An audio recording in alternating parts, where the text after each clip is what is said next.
In court, my husband, his mother, and his mistress laughed at me, until the judge spoke. For 7 years I was the perfect wife. Elegant, discreet, dedicated. I gave up my career for love, tried to please a cold mother-in-law, and endured a controlling husband who slowly erased who I was. When he left me for another woman, I thought the humiliation had reached its limit. But the worst was yet to come. Sitting before the three of them in court and hearing their laughter, as if I were nothing more than a tragic joke. What they did not know was that behind my silence there was a strategy. And the control they used to suffocate me would be exactly what I would use to rise. Today my story is a cry for justice, overcoming, and rebirth. I'm happy to have you here. Follow along until the end, and comment the city from which you are watching so that I can know how far my story has traveled. The courtroom was freezing, despite the heat spreading through my chest. Brandon walked in with that smile I had learned to decipher as cruelty disguised as charm. Avery, by his side, seemed to be walking a runway, exuding confidence. Madeline, with her arms crossed, gave me a look of pure contempt, as if my existence were a visual nuisance. I took a deep breath, alone on the opposite bench, trying to hold back the lump in my throat. They think they have already won, I thought, clenching my fists tightly. I felt their stares cutting through my skin as if I were on display. Brandon whispered something to Avery, and the two of them laughed like accomplices. Madeline did not even try to hide her boredom, as if she were only there to confirm my announced defeat. I kept my chin up, but inside I struggled not to falter. The sound of the doors opening made everyone fall silent for a moment. Judge Helen Morrison entered, and someone discreetly handed her a sealed envelope. The judge enters and receives a mysterious envelope. As she settled in, my mind drifted back to the last few days, when I heard sharp phrases I never forgot. "You will be lucky to leave with the clothes on your back," Brandon once declared, with the casual tone of someone who had already sealed another's fate. "A decorative failure," Madeline said, with her poisonous elegance. Now, sitting before them, I transformed every insult into silent fuel. I saw Eric Zhao move discreetly and pass the envelope to the judge without drawing attention. Brandon let out a mocking chuckle. A waste of time. The red seal on the envelope immediately caught everyone's attention. The judge raised her eyebrow, observing it with curiosity. I felt my heart beat faster, not out of fear but out of anticipation. Eric simply adjusted his glasses, keeping his eyes on the table. On the other side, Brandon was too distracted by his own victory to notice what was unfolding. I kept my posture firm as if I expected nothing. But I expected everything. The judge raises her eyebrow upon seeing the seal on the envelope. "Silence in the courtroom," the judge said, her voice firm. She opened the envelope slowly, read for a few seconds, and then she laughed. A contained, low laugh, but one heavy with meaning. The courtroom froze. "Interesting," she murmured, without taking her eyes off the paper. Brandon straightened up in his chair, disconcerted. Avery gripped his arm tightly, as if something were off script. For the first time in a long while, I felt a flash of relief run down my spine. The judge closed the envelope and tapped it lightly on the table, like someone concluding a thought. "We will postpone the decision to hear this new revelation," she declared. The impact was immediate. Brandon frowned. Madeline leaned forward, restless. I just breathed. I did not smile. "Not yet. We will postpone the decision to hear this new revelation. When I married Brandon, I said goodbye to my career with a kiss in the bathroom mirror. I thought it was a sacrifice for love, giving up advertising briefings and the adrenaline. A Whitaker does not work," Madeline said with an air of royalty, as if she had presented me with an invisible crown. The mansion was immense, golden, silent, and suffocating. My bank card was pre-approved, but every expense required a justification. Even the dresses went through my mother-in-law's taste test. Every attempt of mine to suggest something, a renovation, a new project, or even a simple change in decor, was treated as childishness. "Nonsense," Brandon would say, laughing. Gradually, I began to understand that that palace was not a home. It was a stage. And I was a decorative piece with limited movements. The high walls that once protected me began to feel like prison walls. Luxury surrounded me, but control was the true master of the house. "You are living in a dream," Brandon would say. Was it a dream? Or a prison? There was a time when I tried to reclaim my voice. I sent consulting proposals by email and looked for small projects, something to connect me to who I once was. Brandon ignored it. Madeline, as always, interfered. "You are here to represent the family well," she warned with that smile that wounds. Friends disappeared, swallowed by distance and the imposed etiquette. The house grew larger and emptier.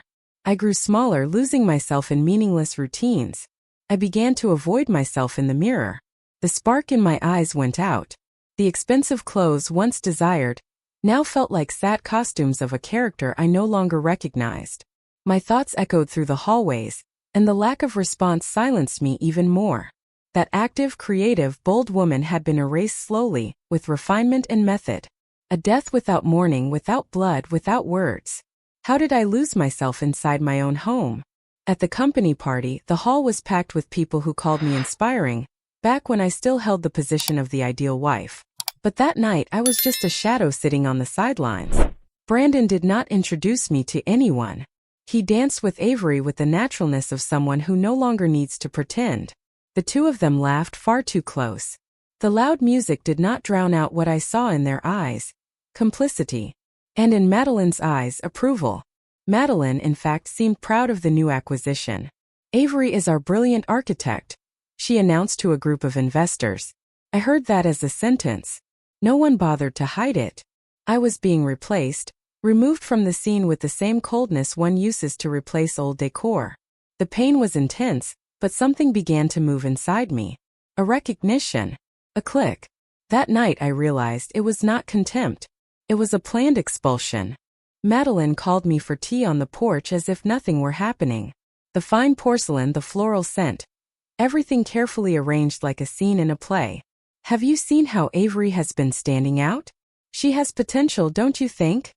she said, stirring her tea without looking at me. That was not a comment, it was a warning. The tone was cynical and studied, carrying a certainty that made me choke before I could take a sip. I responded with a slight smile, trying not to react. But inside my stomach was turning. It was clear. Avery was not just a passing presence. Madeline already saw her as an extension of the family, as if I had been a temporary stage. Her gaze carried that cruel tranquility of someone who had already chosen the replacement. I realized right then that there were no doubts to be cleared. Everything had already been decided. The conversation continued with trivialities, but my mind was no longer there. Every word wounded me like a needle, but I kept my face impassive. That tea was not about companionship. It was a transition ritual. It was the confirmation that I was being carefully removed from the story, like a comma in a sentence rewritten by someone else's hands. When Madeline smiled at the end, tilting her head, I felt the final sting. It was the smile of a winner. Lauren swallows hard. Was it a choice? Or a plan? The gala event I had attended for 5 consecutive years now had another name on the guest list. Brandon appeared arm in arm with Avery, smiling for the photographers as if she had been Mrs. Whitaker for decades. The images popped up on social media sites, accompanied by captions like, "The new muse of architecture." I watched it all in silence. I did not cry. I did not break anything. I just started printing. Paper by paper, image by image, I began to pile up evidence. There was no more room for doubt, method was necessary. A part of me, previously numbed by pain, began to wake up. The instinct for preservation turned into an instinct for reaction. They were acting in the open because they believed I was blind and passive. But I saw everything. And I began to keep everything. I created hidden folders. I gave the files innocent names: inspirations.jpg, ideas.doc. On the outside I remained silent, but on the inside I was organizing the base of my resistance.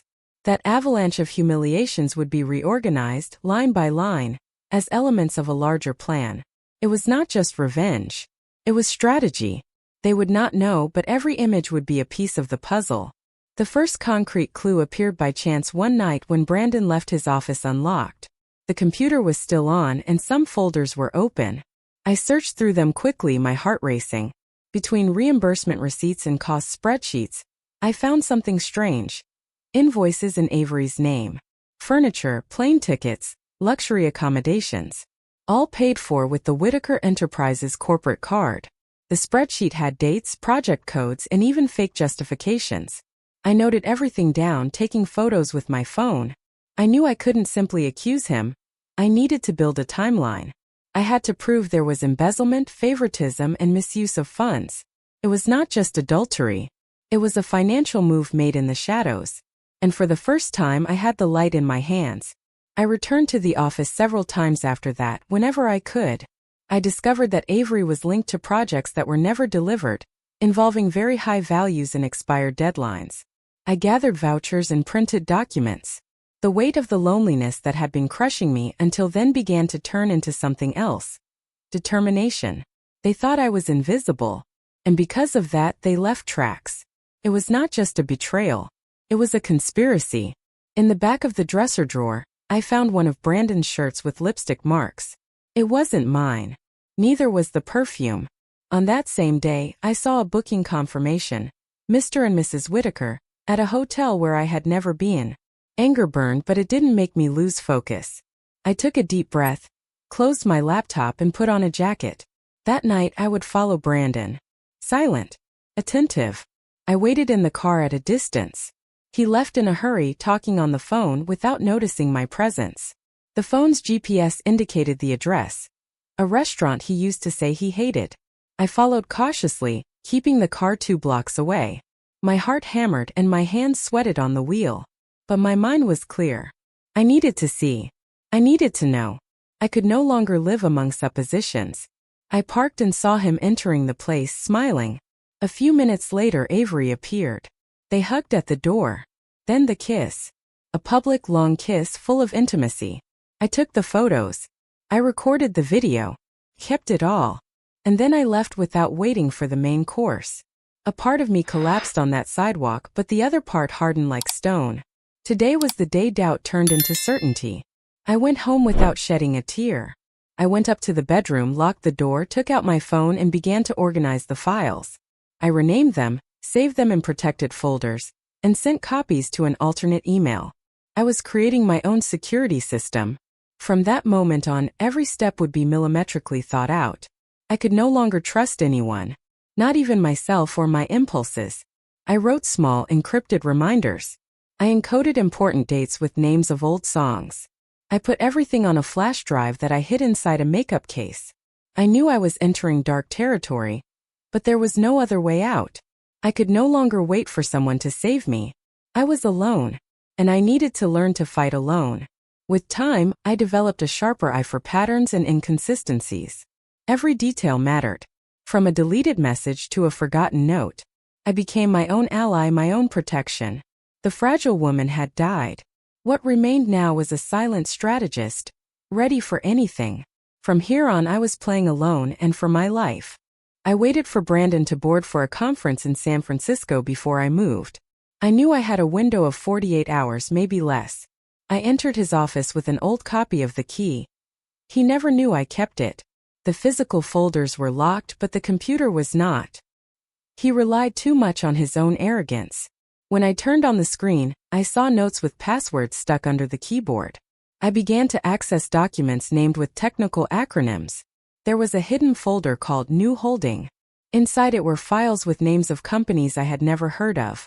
The statements were all there, transfers to international accounts and generic justifications. The most frightening part? Nothing was in his name. Everything was under other people's identification numbers and intermediary companies. It was a labyrinth built to look legal, but it screamed bad faith. There was a cold plan to leave me with nothing. The prenuptial agreement, the side contracts, the investment clauses. Everything was conducted to erase me from the legal map. Every number in every spreadsheet was a piece of a puzzle that hid a theft. I read it like someone translating a death sentence. But this time the person reading it was the survivor. Each number was a sentence against me, and now against him. On the same day, I digitized the files and sent everything to Chloe Simmons. We hadn't spoken for 4 years, but she was one of the few friends left from my life before the Whitakers. I called. She answered in seconds. We met at a discreet cafe, away from the usual flashy addresses. I brought the documents in an envelope. She read in silence for almost 20 minutes. I saw her expression change from habitual tiredness to complete shock. "This is not just adultery. There is serious stuff here," she said, turning the pages carefully. Her gaze was alert and technical. That woman I used to know reappeared entirely. I asked her to keep a secure copy. I still didn't know how to use that information, but I knew I needed to protect it. With Chloe, for the first time, I felt less exposed. She looked into my eyes like someone measuring the gravity of a decision. "If this is what it looks like, Lauren, you aren't just fighting for assets. You are at the center of something much larger." I felt a shiver run down my spine. I took a deep breath. I was still absorbing everything, but fear was beginning to dissolve into something more solid. Courage. "Do you have any idea what you are holding, Lauren?" Chloe spent a few hours reviewing the files. Then she looked at me seriously. "There are signs of money laundering here. You need someone bigger than me." And she handed me a card. "Dylan Cortez, federal detective. He has worked on cases like this before." The name sounded like the next chapter of a book I didn't want to be living in, but I was already in up to my neck. I held the card, hesitant. I called the next morning, my hands shaking. On the other end, a calm, direct voice. We scheduled a meeting in a neutral place, leaving no traces. I no longer had the luxury of hesitating. It was no longer just about me. This could be a network. And if I was going to fall, I would do it with force. But if I was to resist, they would go down with me. If I were to fall, I would take everyone with me. We met in an empty parking lot behind a closed shopping center. Dylan Cortez wore jeans, a t-shirt, and a look that evaluated me from head to toe in seconds. I spoke little. I handed him a flash drive and some physical copies. He read it right there in silence. Then he looked up and said, "You know this could turn into a federal criminal case, right?" I nodded. He explained the cooperation process. Protection, confidential measures, and authorized recordings. "You will be protected, but you need to be useful," he said coldly. And I understood. Being a victim was not enough. I would have to be a bridge. An accomplice of justice. For the first time in a long time, I had the chance to choose something with power. And I chose it. The invisible woman would now be the central piece. I went home with clear instructions. From that point on, everything would change. I was no longer just a wife in a divorce, I was a strategic witness. Dylan would trust me as long as I delivered results. And I intended to deliver every single one. For the first time, I was the one dictating the rules. I accepted. For the first time, I was the one dictating the rules. The first listening devices were hidden inside a decorative vase in the office. Then under the bar drawer. Brandon talked too much when he felt invincible, and that was almost all the time. The conversations that used to hurt me now fed me. "Has that company in Belize been cleared yet?" he asked Elliot one day. I recorded it. Everything. With every new recording, a new knot untied inside me. Fear gave way to adrenaline. My hands were firm, my eyes attentive. I began to understand the power structure he prized so much, and how it could crumble. The woman who learned not to draw attention now used that talent as a weapon. Invisible, yes, but lethal. While he laughed with Avery by the pool, I cataloged dates and audio. The game was risky, but the feeling of having regained control was addictive. I was no longer a spectator of my own fall. I was writing the script for their fall. And I was just getting started. He taught me how to be invisible. Now I used it against him. Chloe became my base. She organized the documents, set up chronological folders, and formatted a dossier. Eric Zhao, the lawyer I officially hired for the divorce, still seemed hesitant. His gaze was that of someone who saw only the surface, a common litigation with no notion of the depth of the abyss. But I no longer depended on the courage of others. I was my own courage now. Chloe believed in me. And more than that, she saw in me what I hadn't seen in myself months ago. A determined woman, cold when necessary, a strategist. There was no going back. I was no longer the one crying in the corners of the mansion. I was the architect of the end, and the foundations were already cracking under their feet, even if they didn't know it yet. There was no pleasure in destruction, but there was justice. I was not seeking revenge, but restitution. They erased my voice, my features, and my story. Now I was writing it all over again. With evidence. With the law. With strategy. The woman they erased was now the architect of their fall. I returned to court with the exact expression they expected to see. Tired, restrained, almost defeated. I wore a neutral dress, left my hair down, and kept my hands in my lap. Eric Zhao, my lawyer, seemed nervous and insecure, as if he already accepted defeat before the clash even began. Brandon laughed discreetly, whispering with Elliot, his lawyer. Avery sat in the front row with a spark in her eyes, like someone who already felt crowned. I did not react. I did not tremble. I did not cry.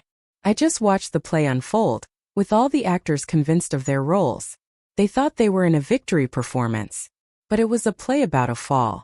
And I, who for so long was an extra, was now the author of the script. Every fake second there was a stone placed in their own trap. Avery crossed her legs and smiled with her eyes. Madeline was not present that day, but her absence was filled by the collective arrogance that filled the opposite side of the room. I lowered my gaze as rehearsed, maintaining the shadow play that confuses predators. The more they believed in my silence, the more they advanced toward the abyss. The more they laughed, the closer they were to the end. Elliot took the center of the room and began to display images of me alone. At parties, events, meetings, as if this were proof of irrelevance. Distant, disconnected, absent, he said, pointing to the photos. Brandon shook his head in fake sorrow. I remained motionless, listening to every word without blinking. Judge Helen, on the other hand, was already beginning to frown with visible impatience. The narrative was as rehearsed as it was predictable. They painted a portrait of the invisible, uninterested, useless wife. The goal was to reduce me to a disposable shadow, and they almost succeeded for years. But now, every verbal blow was absorbed with strategy. I was protected by something they didn't know existed. The right timing. The hour of the turnaround had not yet arrived. But it was close. Eric limited himself to timid objections. It was part of the plan. Every step was carefully rehearsed. The judge, though skeptical, began to suspect the excess of confidence from the other side. But I held back. Because the climax would not come that day. And when it did, it would be like an avalanche, unexpected, unstoppable, fatal. Anger made me tremble, but I waited. At the end of the session in the hallway, Brandon approached with that half-smile that had made me feel afraid in the past. Now it caused me only contempt. "You will never touch my money again," he whispered in a low, firm voice. I looked at him for a moment, like someone observing a defective piece on a board. And then, I smiled. A hollow, harmless smile. He turned his back with victory on his shoulders. But what Brandon didn't know was that his sentence sounded like closing music to me. What he thought was a triumph was, in fact, the final act of the illusion. The stage was already set, the audience was taking their positions. And he, like a good actor blinded by ego, had just signed his own end with a catchphrase. I only needed to listen. And smile. He just signed his own sentence. Chloe and Dylan spent days reviewing every page. Files, photos, audio, financial records, and receipts from shell companies. "We have material to open a full case," Dylan stated with conviction. The structure was solid, the web clear. I, however, asked for time. 3 days. Dylan found it strange. "Why?" he asked, frowning. And I simply replied with the calm of someone holding the right moment in her hands.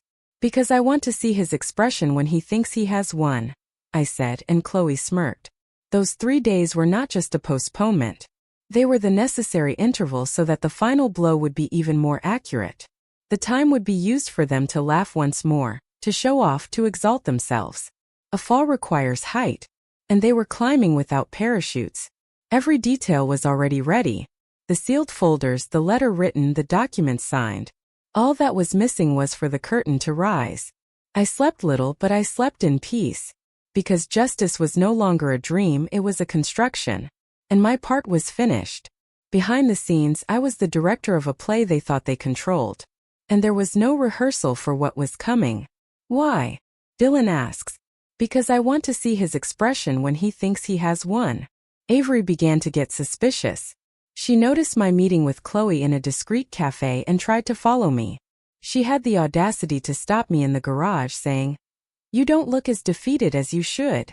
I smiled and lowered my eyes, as if I were confused, fragile, almost regretful. Brandon, when confronted by her, dismissed the warning with a laugh. "Resentful woman stuff," he said. And that was when I realized the trap was perfect.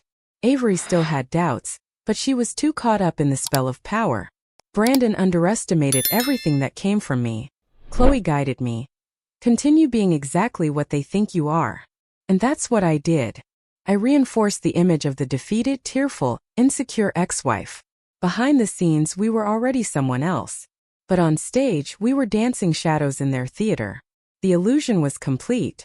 And the most dangerous thing about well-constructed illusions is that they look too much like the truth. Brandon saw what he wanted to see. And because of that, he saw nothing. Avery tried to scream, but her voice was no longer heard. They dug their own hole, with my hands handing them the shovel disguised as surrender. The best illusion is the one that looks like the truth. The day arrived. In the envelope sealed with the seal of Chloe's office were the federal documents, authenticated copies, records of conversations and transfer statements. And a letter. My letter. Addressed to Judge Helen Morrison. Eric Zhao delivered it with discretion and seriousness. The judge accepted it without looking up. But I know she felt the weight. She didn't say anything at that moment. She just tucked the envelope away gently, as if holding a delicate artifact. But the gesture revealed that something had changed. The next hearing was scheduled. And in it the veil would fall. The laughter would stop. The expressions would change. The game finally revealed. And while Brandon celebrated with Avery the imminent end of the divorce, I watched in silence. Because the end he expected was not what would come. In that envelope was the conclusion. A silent, irrefutable, irreversible checkmate. In the next hearing, everything will be revealed. The courtroom was packed. Disguised reporters, curious onlookers, company employees. All anxious to see what they thought was the end of my story. Brandon arrived with his usual air, smiling like someone who enjoys himself at the expense of others' suffering. Avery, impeccable, crossed her legs with a confidence that bordered on provocation. Madeline, behind them, leaned in and whispered, "Poor thing, this will be quick." I took a deep breath. And then Judge Helen Morrison opened the envelope. She didn't say anything immediately. Her eyes moved across the lines with a calculated slowness. A dense silence took over the room. Brandon adjusted himself in his chair, as if he were already waiting for the confirmation of what he judged to be right. But then something unexpected happened. Helen let out a low laugh. Contained, elegant, but undeniable. The sound echoed like a crack in the ice. Everyone looked at each other, uneasy. The judge placed the envelope on the table, crossed her hands and looked at the lawyers. The atmosphere, previously charged with confidence on his side, was now contaminated by a slight tremor of doubt. And it was there in that laugh that I realized the theater was over. The judge wasn't laughing at me. She was laughing at the spectacle Brandon thought he was staging.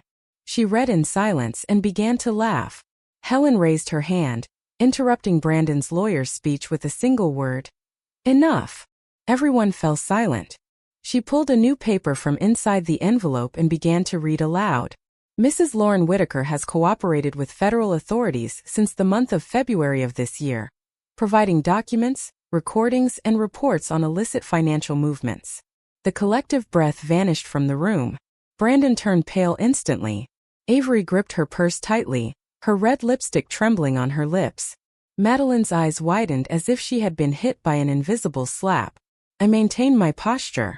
Every word read was a brick being removed from the facade they had built to nullify me.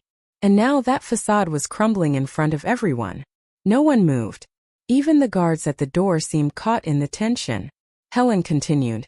The evidence handed over to the court directly implicates the defendants in asset concealment, tax fraud, and improper favoritism using corporate resources.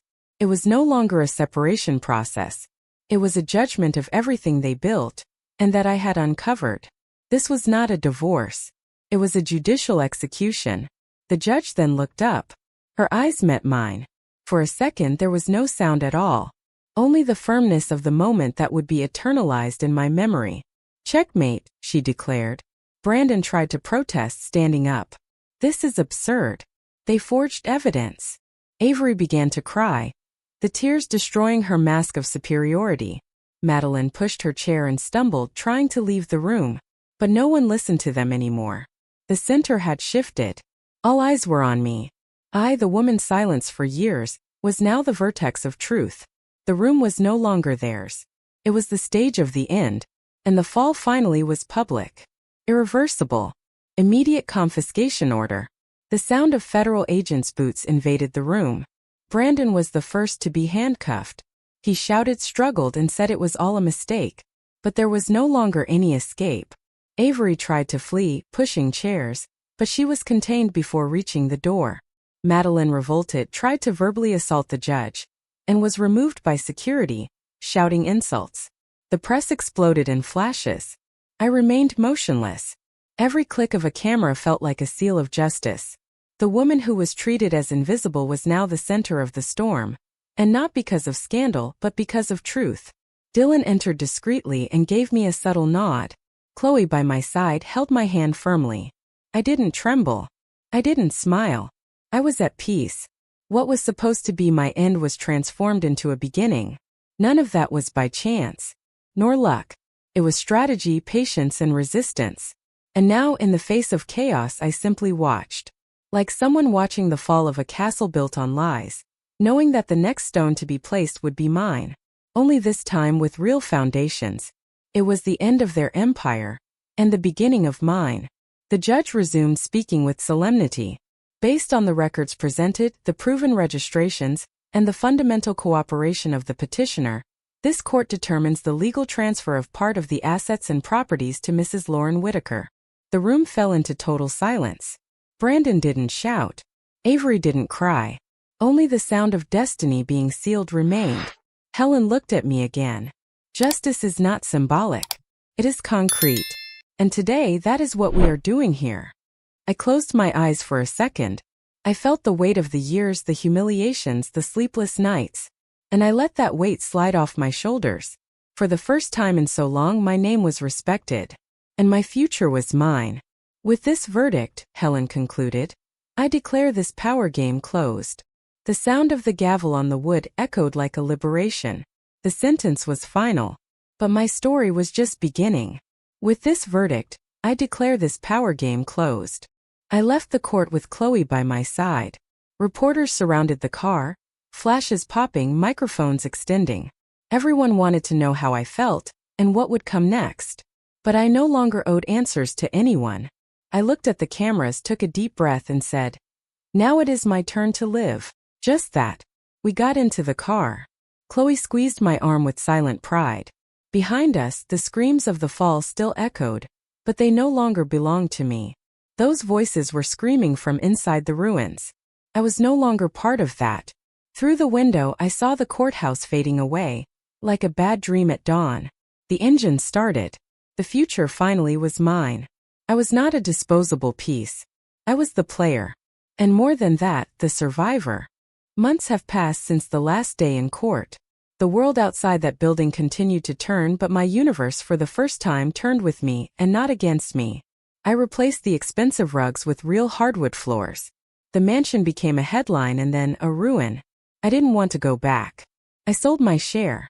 I bought a smaller apartment, but entirely mine. No cameras. No judge. No spectators. The newspaper said turnaround, silent revenge, fall of the empire. But for me it wasn't a fall. It was liberation. When you live for years suffocated by control disguised as love, freedom doesn't have the sound of victory. It has the sound of silence. A silence where I finally hear my own voice. I set up a small consultancy. Nothing grand but authentic. I started again, this time for myself. Brandon is answering for crimes in various spheres. Avery disappeared from social media, erased from the story she tried to dominate. Madeline, I don't know. I don't care. There is no glory in seeing them crumble. There is only justice in no longer living under their eyes. Dylan still sends me reports. Chloe remains by my side now as a partner. And Eric Zhao, he finally learned to listen to women who don't shout to be heard. Sometimes I wake up in the middle of the night thinking I am still trapped in that house. But I just have to look around and see, the door is open. There are no bars. The mirror doesn't reflect a shadow. It reflects a woman. With scars, yes. But standing. Not victorious, alive. Whole. My name has regained its strength. And my story its purpose. What they tried to destroy made me indestructible. I was not the piece that was removed. I was the hand that turned the board. They underestimated the only thing they should never have touched, my silence. Because it was in it that I built the plan. And now that everything is over, I say with certainty the final piece was not the checkmate. It was me. Now I am curious about you who heard my story. What would you do if you were in my place? Have you ever gone through something similar? Support the channel, subscribe, like, comment, and share this video. I am leaving another story on the end screen that you will also like, and it will definitely surprise you. Thank you for watching. Until the next video.